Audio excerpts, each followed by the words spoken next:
Imagina que eres tú quien espera en la iglesia, con una malla ligera sobre los hombros, mirando cómo las bancas se llenan lentamente de gente que apenas reconoces. Imagina también que sientes un leve escalofrío, como si algo invisible te avisara de que ese día no será como esperabas. En la mañana de su boda, Sofía Lares se situó en la diminuta iglesia de Tulapa, con una mantilla blanca que apenas cubría sus hombros y una expresión difícil de interpretar. Ni alegría ni miedo, apenas una tensión contenida en la comisura de los labios. Nadie en las bancas, repletas de primos, vecinos y compañeros de trabajo, pareció notarlo. Tomás Sordo, su prometido, mantenía firme su mano, apretándola con una seguridad estudiada. Cerca del altar, su primo Alejandro Vega se deslizaba entre los invitados con un vaso de agua en la mano, ofreciendo tragos que nadie le había pedido. Más atrás, en una esquina, Esteban Lares, hermano de Sofía, grababa la escena con una cámara vieja y polvorienta, deteniéndose en los detalles: el ramo, las velas encendidas, los pies de su hermana que rozaban el suelo. La ceremonia se celebró con sobriedad, sin interrupciones ni incidentes, y después los recién casados y sus invitados se trasladaron a un salón adjunto para la cena. Todo transcurrió con el mismo tono, correcto, medido, sin risas estridentes ni brindis improvisados. Así lo había querido Sofía. Nadie osó contrariarla. El salón estaba adornado con guirnaldas discretas y mesas circulares con manteles de lino blanco.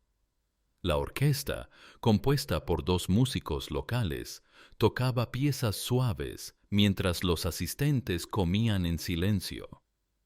Sofía, siempre al lado de Tomás, apenas participaba en las conversaciones. En algunos momentos se levantaba para intercambiar palabras con su madre, Leonida, o con alguna tía, pero regresaba pronto a su sitio. Avanzada la noche, hacia las 11, Sofía desapareció unos minutos. Cuando regresó, sus dedos estaban ligeramente rojos, como si hubiera apretado algo con fuerza, y su voz sonó más seca que antes. Los más cercanos atribuyeron aquello a los nervios, al cansancio acumulado. Tomás, sin hacer preguntas, le cedió la silla y le sirvió un poco de agua. Ella aceptó con una sonrisa breve, casi mecánica, y se quedó en silencio, mirando alternativamente al suelo y a la puerta. A cada rato, alguien la felicitaba y ella asentía. Sin embargo, cada vez miraba menos a Tomás a los ojos.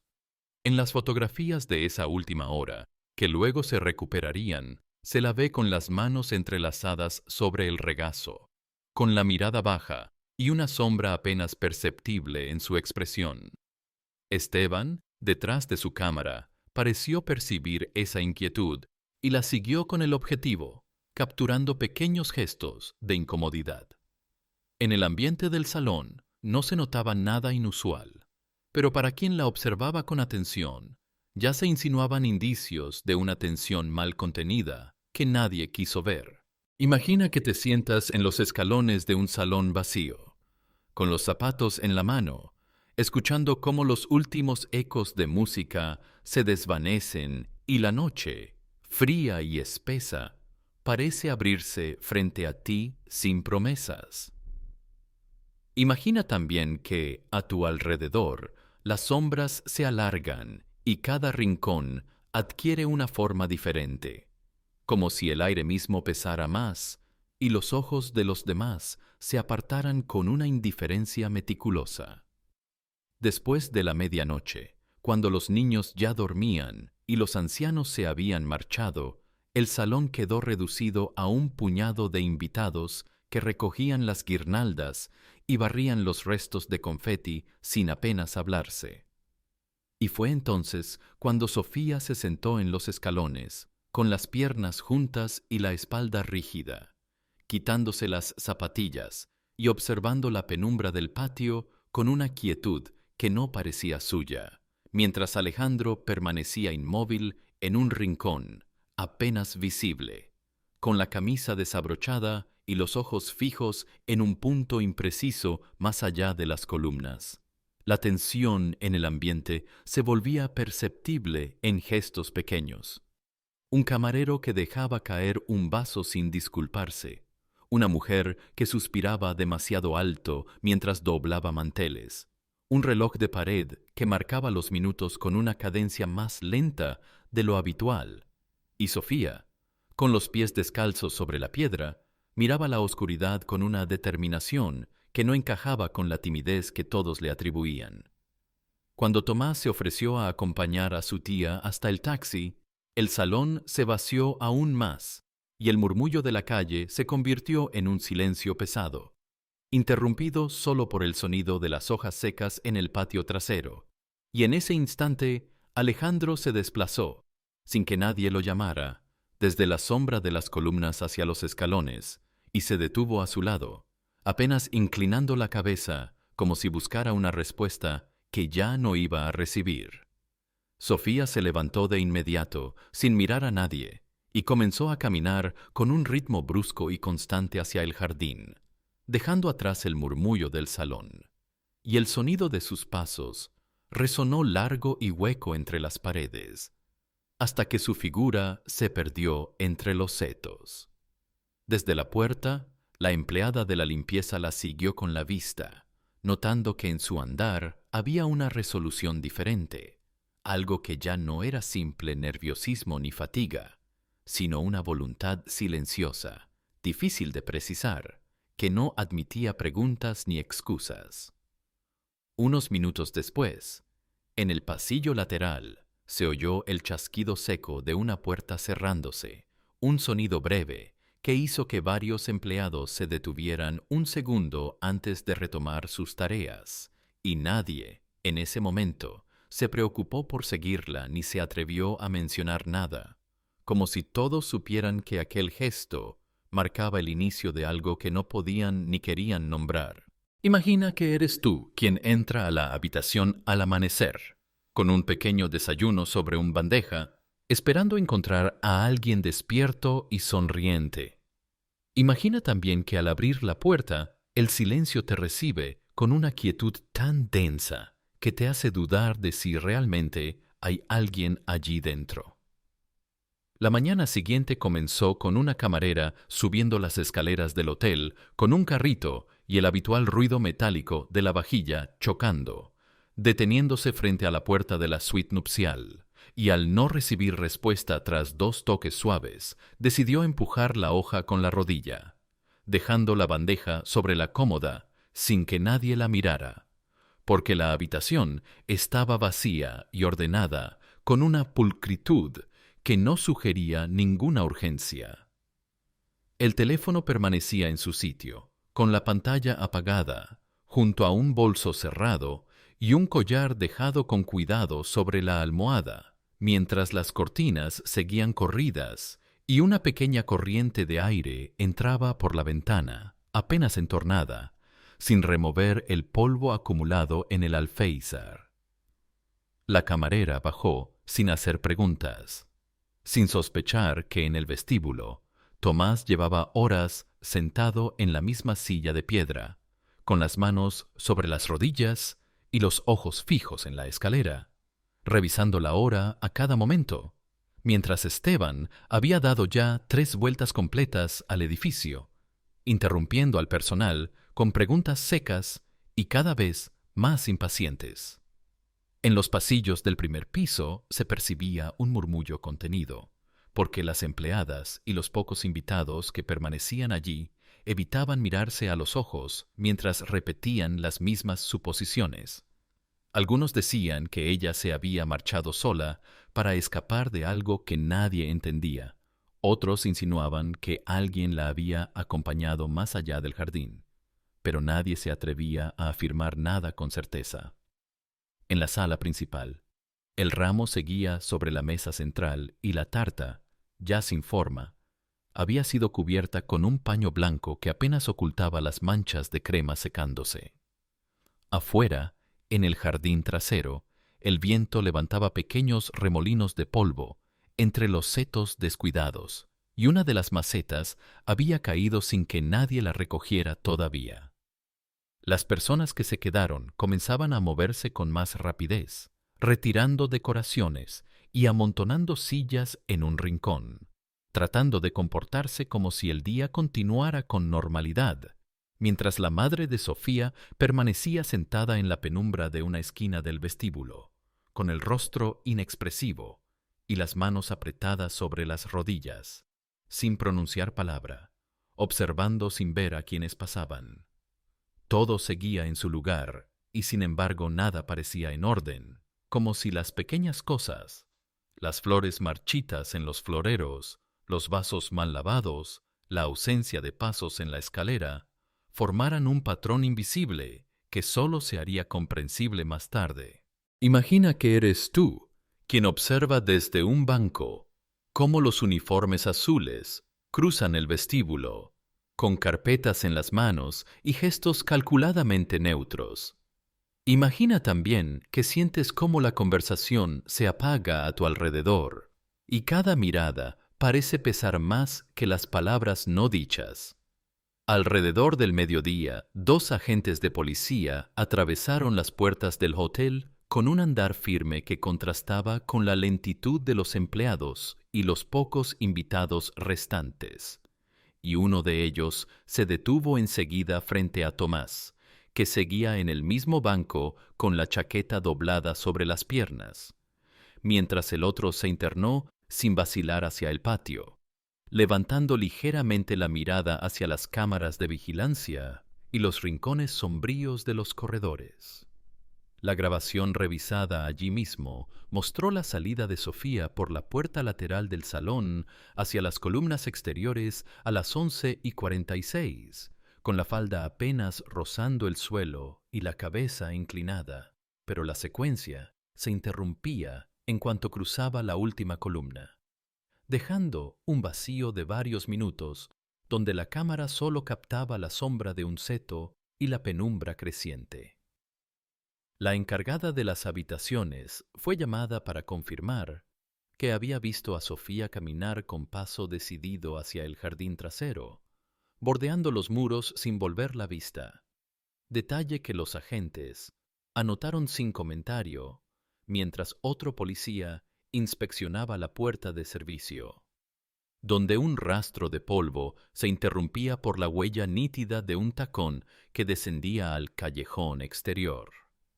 En el quicio de esa misma puerta quedó atrapado un pequeño jirón de tela blanca que los investigadores recogieron con pinzas y guardaron en una bolsa, anotando la hora exacta en el parte.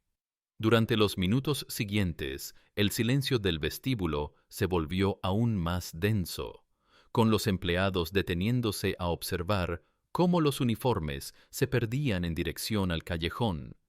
y Tomás, ya sin chaqueta, permanecía inmóvil, con las manos colgando entre las rodillas, mirando fijamente un punto en el suelo, como si se hubiera borrado el entorno. A la salida del callejón, detrás de las cocinas, los agentes se detuvieron ante un grupo de cajas mojadas y aplastadas por la lluvia reciente, y entre las sombras húmedas apareció uno de los zapatos de Sofía, con la hebilla rota y la suela marcada de barro, apoyado de lado junto a un montón de cartones empapados. Ese hallazgo provocó un intercambio breve de miradas entre los agentes antes de que uno regresara al vestíbulo para informar.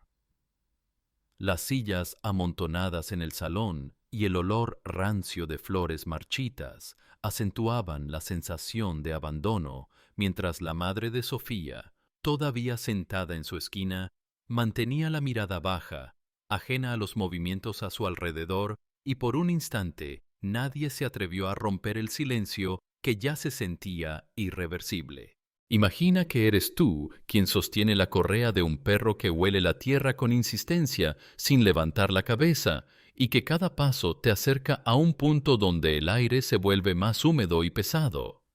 Imagina también que sientes cómo los murmullos de los demás se apagan mientras el animal se detiene en seco, clavando las patas en el suelo como si supiera algo que tú no sabes. Con las primeras luces del día siguiente, llegaron al hotel los equipos con perros rastreadores y tras un intercambio breve con los oficiales de la noche anterior, se desplegaron con rapidez, recorriendo los pasillos en silencio, bajando escaleras, girando por los corredores del patio trasero y examinando cada sombra bajo las escaleras y detrás de los arbustos. Las huellas halladas la tarde anterior en el callejón fueron fotografiadas y delimitadas con cinta,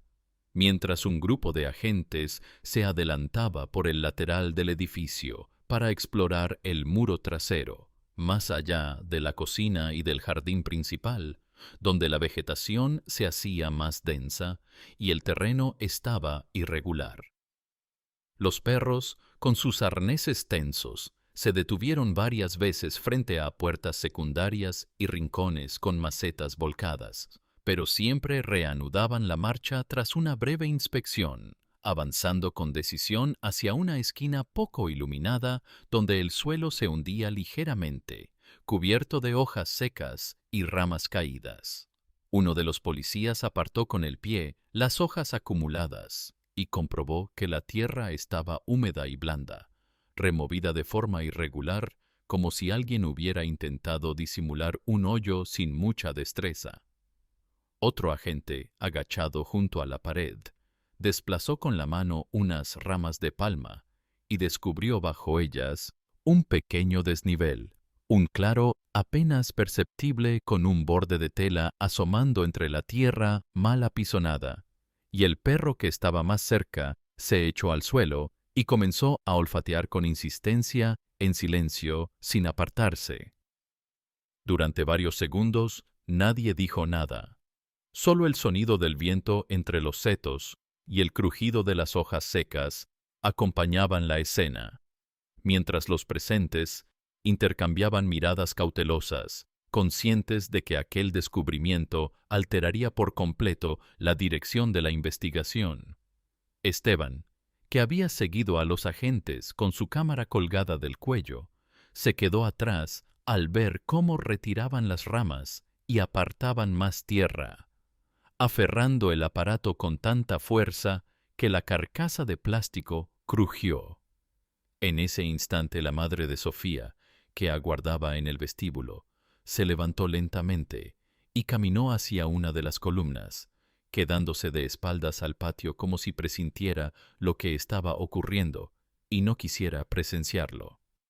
La luz del amanecer caía oblicua sobre la pared del fondo y proyectaba sombras largas que cruzaban el claro de tierra, extendiéndose hacia el callejón como si señalaran un camino que nadie deseaba recorrer, pero que ya no se podía ignorar. Imagina que eres tú quien sostiene la libreta donde se anotan las observaciones, mientras otros retiran con cuidado capas de tierra, y que percibes como cada movimiento de las palas produce un sonido sordo que parece prolongarse más de lo necesario. Imagina también que te das cuenta de que todos alrededor contienen la respiración, como si el aire ya no perteneciera a ese lugar. Los peritos forenses llegaron poco después con maletines metálicos y mascarillas, y tras intercambiar unas palabras con el oficial a cargo, se dispusieron a trabajar sin levantar la voz, desplegando herramientas en el borde del claro, mientras dos agentes extendían un cordón de seguridad para apartar a los curiosos que empezaban a asomarse por las esquinas del jardín. La tierra húmeda cedía con facilidad y las manos enguantadas apartaban con delicadeza los restos de hojas y raíces que cubrían el desnivel,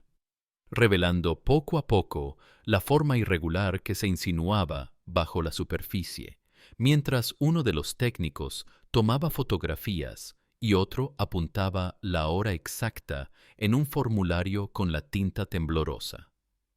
La tela que asomaba resultó ser el borde de una falda de encaje, descolorida por la humedad, y a medida que avanzaban la silueta que se delineaba parecía confirmar que había sido cubierta con prisas y sin método, con montículos disparejos de tierra arrojada a mano y piedras mal distribuidas, lo que no escapó a las anotaciones del forense, que escribió en su hoja enterramiento apresurado, sin compactación. Esteban se había quedado de pie junto a la cinta, con la cámara colgando inerte del cuello, y sus dedos se crisparon alrededor de la carcasa cuando escuchó al técnico indicar que documentaran la posición exacta de los pies y la dirección en que se orientaba la cabeza, como si cada detalle tuviera que ser verificado y registrado antes de cualquier otra acción. La madre de Sofía no se había movido de la columna donde se había refugiado, pero sus hombros tensos y su espalda rígida indicaban que seguía cada movimiento por el sonido, percibiendo la cadencia de las palas y las breves órdenes de los hombres que trabajaban sin necesidad de ver. A medida que retiraban la tierra, uno de los peritos descubrió un detalle que no pasó inadvertido: una irregularidad en la superficie, un pliegue extraño en la tela que parecía resultado de presión antes de cubrirla, anotando presión lateral antes de la cobertura.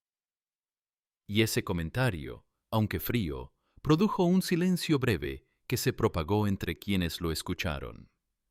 Tomás seguía sentado en el banco del vestíbulo, con los codos sobre las rodillas y la mirada fija en el suelo, sin levantar los ojos siquiera, cuando un agente se le acercó para informarle de lo que ocurría afuera, como si hubiera entendido mucho antes que los demás lo que encontrarían. Imagina que eres tú quien espera en un andén casi vacío, con la espalda apoyada contra una columna de concreto, escuchando como un altavoz anuncia un destino que no te corresponde. Y notas que el reloj parece detenerse en cada minuto. Imagina también que, a tu lado, un bolso mal cerrado guarda cosas que no quisieras volver a mirar, mientras el frío del suelo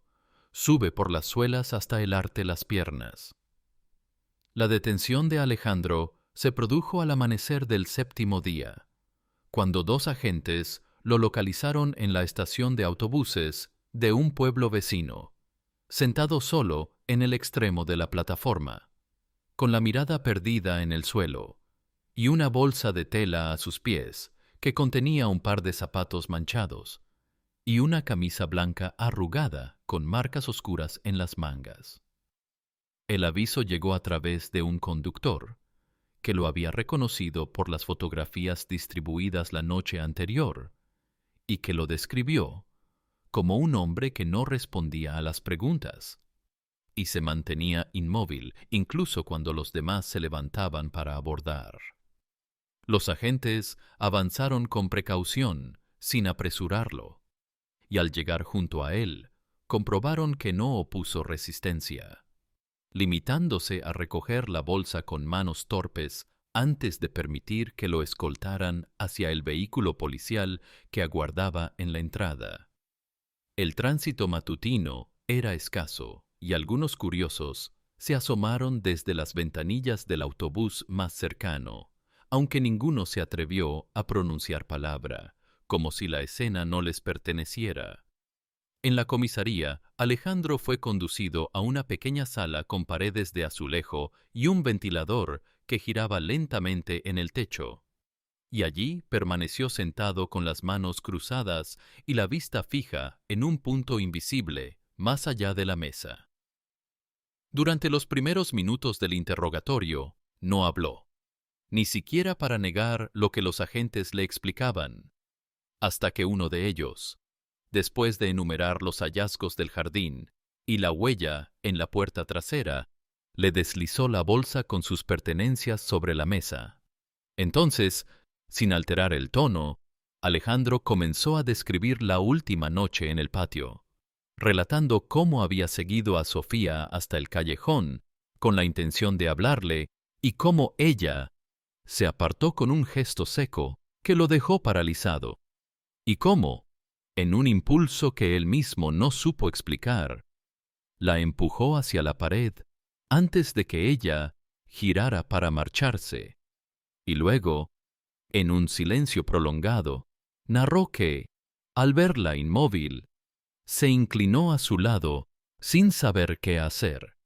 y que en la confusión cubrió el cuerpo con tierra, porque temió que lo vieran. Su declaración concluyó con un murmullo casi inaudible, en el que afirmó que ella no debería haber tenido miedo de él, dejando la sala en un estado de inmovilidad tensa que ningún agente se atrevió a romper. Imagina que eres tú quien observa cómo, sobre la mesa metálica, los objetos se alinean uno tras otro, y cada uno parece contener una historia que nadie quiere escuchar. Imagina también que percibes la incomodidad de quienes los manipulan, como si supieran que no hay forma de limpiarlos del todo. La investigación avanzó con rapidez después de la confesión inicial de Alejandro, y los agentes se centraron en reunir las piezas que confirmaran cada uno de los movimientos narrados, comenzando por la camisa blanca que había intentado guardar en el fondo de la bolsa y que presentaba manchas irregulares que ya habían sido documentadas y comparadas con las muestras recogidas en el callejón y en el suelo junto al muro del jardín. Los zapatos, también extraídos de la misma bolsa, mostraban una capa de barro seco idéntica a la que cubría el sendero trasero, con restos de hojas adheridas a las suelas que coincidían con las del perímetro acordonado por la policía. En paralelo, uno de los agentes revisó el teléfono de Alejandro y encontró en la carpeta de mensajes una secuencia de textos enviados a Sofía durante la semana previa a la boda, escritos con un tono que alternaba súplicas y reproches, todos enviados desde un número sin registrar que él había utilizado para evitar ser identificado. La correspondencia fue impresa y clasificada junto con la declaración de un comerciante del mercado cercano, que aseguró haber visto a un hombre de complexión similar, con la cabeza baja y la camisa suelta, salir del callejón hacia la carretera en la madrugada, apenas una hora antes de que el personal del hotel comenzara a limpiar los salones. Esa declaración fue incluida en el expediente como un elemento de contexto que confirmaba la secuencia temporal reconstruida por los investigadores, quienes anotaron además que Tomás no presentó ningún indicio de haber abandonado el vestíbulo en toda la noche, lo que fue corroborado por las cámaras y por dos testigos que lo vieron en la misma silla hasta el amanecer. Leonida, por su parte, se negó a prestar testimonio más allá de lo estrictamente necesario, limitándose a asentir con el rostro inmóvil cuando le mostraron las pruebas, sin dirigir palabra a nadie ni mirar los objetos alineados frente a ella. En el pasillo de la comisaría, mientras los agentes preparaban el traslado de Alejandro, el murmullo de los presentes se diluía en el eco de las puertas que se cerraban, y uno de los policías escribió en su informe que el detenido no mostraba signos visibles de resistencia, solo un leve temblor en las manos que interrumpía de vez en cuando el gesto mecánico con que recogía sus pertenencias. Tomás aguardaba a unos metros, con la chaqueta colgada del brazo, sin pronunciar palabra ni apartar la mirada del suelo, mientras los agentes llevaban a Alejandro hacia el vehículo con la misma calma con la que habían retirado la evidencia minutos antes. Imagina que eres tú quien se sienta en un banco de madera, en una sala con techos altos y ventanales cubiertos por cortinas pesadas, escuchando el murmullo de pasos y hojas de papel mientras la puerta se abre lentamente. Imagina también que, aunque las voces suenan claras y las luces permanecen encendidas, la sensación es la de estar a oscuras y solo. El juicio comenzó 2 meses después, En una mañana sin sol, con la prensa apostada en la escalinata del tribunal y un grupo de curiosos dispersos en la acera, todos atentos al sonido de los cerrojos y al desfile de uniformes entrando con carpetas bajo el brazo. Alejandro fue conducido hasta el banquillo sin apartar la mirada del suelo, con el mismo gesto neutro que había mostrado en las semanas previas, como si la sucesión de días no hubiera modificado nada en su interior. La fiscalía abrió la sesión con un resumen detallado de los hallazgos en el jardín, las huellas, la bolsa con las pertenencias y los mensajes encontrados en su teléfono. Y mientras enumeraban cada uno de esos elementos, Alejandro seguía inmóvil, con las manos cruzadas, sin levantar los ojos ni para comprobar quién hablaba.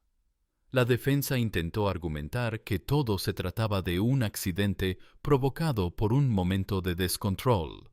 reforzando la idea de que su cliente había actuado sin plan ni intención. Pero el fiscal insistió en que los mensajes previos y la forma en que había intentado ocultar el cuerpo demostraban conocimiento de causa y premeditación. En la segunda jornada, declararon los peritos, detallando con precisión cómo la tierra había sido removida con torpeza, pero suficiente para dificultar un hallazgo inmediato, y cómo las fibras recogidas en la puerta lateral coincidían con el borde desgarrado de la tela. La madre de Sofía se presentó sin pronunciar palabra durante toda su estancia, apenas inclinando la cabeza cuando alguien se acercaba, y Tomás, sentado a pocos metros, se limitaba a seguir los procedimientos con el semblante endurecido, a ratos apretando los puños sobre las rodillas. Durante la exposición de las fotografías, el ambiente en la sala cambió, con un silencio más denso que incluso el murmullo de las páginas al pasar no alcanzaba a romper, y el juez pidió que las imágenes quedaran cubiertas en cuanto se concluyó la explicación técnica. La defensa cerró con una solicitud de indulgencia basada en la supuesta fragilidad emocional del acusado, pero el informe psicológico leído por el tribunal contradijo esa apreciación al describir una conducta fría y orientada a un único objetivo. Al final de la sesión, cuando el juez leyó la sentencia de cadena perpetua sin opción a reducción, Alejandro se mantuvo en la misma posición, sin reacción aparente, mientras el eco de la decisión recorría las filas de bancos con una lentitud calculada y la mirada de los presentes se desviaba a cualquier otra cosa para no fijarse en él. Imagina que eres tú quien vuelve semanas después al mismo vestíbulo, donde el aire parece más denso y las paredes conservan el olor a flores secas, notando que nada se ha movido, pero todo resulta distinto.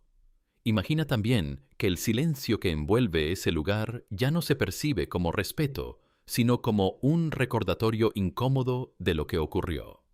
Tras la sentencia, la familia Lares abandonó el pueblo sin anunciar su partida, dejando la casa vacía y las ventanas cerradas con persianas torcidas, mientras los vecinos, que antes intercambiaban saludos al pasar, ahora bajaban la vista al caminar por la calle como si no supieran qué decir. Leonida se instaló en casa de unos parientes en la capital, donde evitó cualquier aparición pública, permaneciendo recluida en una habitación al fondo del pasillo, sin recibir visitas ni atender llamadas, como si la mera posibilidad de conversación le resultara insoportable. Esteban dejó de responder mensajes y eliminó sus perfiles en redes sociales, borrando fotografías, contactos y cualquier rastro digital, mientras se rumoreaba que había aceptado un trabajo temporal en otra región sin precisar cuál, y su antiguo teléfono fue encontrado apagado y guardado en un cajón. Tomás solicitó una licencia indefinida en su empresa y, según los registros, abandonó la ciudad en un coche alquilado, dejando instrucciones para que le enviaran sus pertenencias a un apartado postal en una localidad del interior, desde donde nadie volvió a tener noticias suyas, aunque algunos aseguran haberlo visto en una estación de servicio con la cabeza cubierta por una gorra y la mirada fija en el asfalto. El hotel donde todo ocurrió permaneció cerrado durante semanas, con las puertas selladas y un cartel improvisado que decía «Por reformas». Pero pronto circularon comentarios sobre la dificultad de encontrar personal dispuesto a trabajar allí, lo que llevó a los propietarios a venderlo discretamente a una cadena menor que lo mantuvo vacío a la espera de nuevos planes. En el jardín trasero, la zona donde habían encontrado el claro de tierra fue cubierta con un manto de grava y rodeada por un seto alto. Aunque la delimitación era evidente para quienes sabían dónde mirar, y algunos empleados evitaban ese camino incluso después de que reabrieran la cocina contigua. El callejón por donde Sofía había desaparecido fue clausurado con tablones y una cadena oxidada, con un letrero pequeño que decía «Acceso restringido», aunque a menudo algún curioso se asomaba por las rendijas para comprobar que nada se hubiera movido, encontrando siempre las mismas cajas húmedas y el mismo olor a polvo y humedad. La gente apresuraba el paso al pasar frente a la fachada, bajando la voz para comentar los detalles que creían recordar, como si repetirlos en voz alta pudiera devolverles sentido, aunque lo único que quedaba era un vacío perceptible incluso desde la acera, una ausencia imposible de ignorar. Imagina que eres tú quien hojea un libro en una estantería silenciosa, notando entre las páginas algo inesperado, un aroma leve y seco que no pertenece a ese lugar. Imagina también que al cerrar el volumen, los pétalos aplastados caen sobre la mesa y nadie a tu alrededor parece advertirlo. Con el paso de los meses, la historia se convirtió en un murmullo repetido en reuniones familiares y en las mesas de las cocinas. Una advertencia envuelta en la frase «Cuidado con a quién invitas a tu mesa», susurrada más como superstición que como consejo concreto. Y poco a poco el nombre de Sofía dejó de aparecer en voz alta para transformarse en una sombra sobre cualquier conversación demasiado larga. En la biblioteca del instituto donde ella había enseñado un año antes, alguien dejó un ejemplar de poesía con hojas secas entre las páginas, sin nota ni firma, solo los restos de flores que nadie reclamó ni retiró. Y desde entonces el volumen quedó allí, desplazado en un estante alto, como si todos supieran que no debía tocarse. Entre los pasillos de ese edificio, algunos aseguraban haber visto, en las tardes más tranquilas, a una mujer apoyada en la barandilla del segundo piso con la cabeza inclinada hacia el patio, aunque ninguno quiso confirmar el detalle cuando los periodistas comenzaron a preguntar. El salón del hotel, por su parte, fue reacondicionado y pintado de un color más claro, con nuevas lámparas y sillas, pero quienes lo visitaban por primera vez comentaban que el aire seguía extraño, como si la luz no terminara de llenar las esquinas y el eco de los pasos se arrastrara demasiado. Las bodas celebradas allí, después de la reapertura, fueron más breves y menos concurridas, sin largas recepciones ni bailes prolongados, como si un acuerdo tácito hubiera impuesto un límite a la duración de las celebraciones. En el callejón cerrado al final del jardín, la cadena colgaba torcida y cubierta de polvo, con las tablas astilladas que dejaban entrever las mismas cajas mojadas y el mismo suelo desigual, pero nadie intentó retirarlas ni atravesar el umbral. Incluso cuando los niños jugaban cerca, preferían dar la vuelta antes de llegar a ese punto. En las fotografías oficiales de la boda, recuperadas para el expediente, la figura de Sofía caminando hacia las columnas era la última en la secuencia. Y más allá de ese marco, solo quedaba la suposición de un movimiento detrás de ella, una sombra mal definida que parecía observarla desde lejos, borrándose en cuanto alguien intentaba enfocarla. La última vez que alguien mencionó el caso en la plaza del pueblo, lo hizo con la mirada baja, asegurando que la advertencia era sencilla. El peligro siempre está más cerca de lo que uno cree, y casi siempre entra por la misma puerta que los demás. Amigos, antes de finalizar esta historia, es importante decir algunas palabras. Nuestro contenido está dedicado al análisis de eventos criminales, pero de ninguna manera justifica ni glorifica la violencia. Exploramos estos casos para comprender mejor sus causas y consecuencias. Todos los hechos descritos forman parte de una narración ficticia, basada en investigaciones reales y análisis criminales. Mostramos la psicología de los delincuentes y el trabajo de las autoridades para resaltar la importancia de la justicia. Condenamos categóricamente cualquier forma de crimen y violencia. Esta historia no pretende romantizar los delitos, sino demostrar sus repercusiones y advertir sobre los peligros que pueden representar. Nunca intenten imitar lo que ven o escuchan en historias como esta. Cualquier acto delictivo conlleva consecuencias irreversibles. La conciencia sobre estos temas ayuda a construir un mundo más seguro. Gracias por su atención y por su enfoque reflexivo hacia estas historias.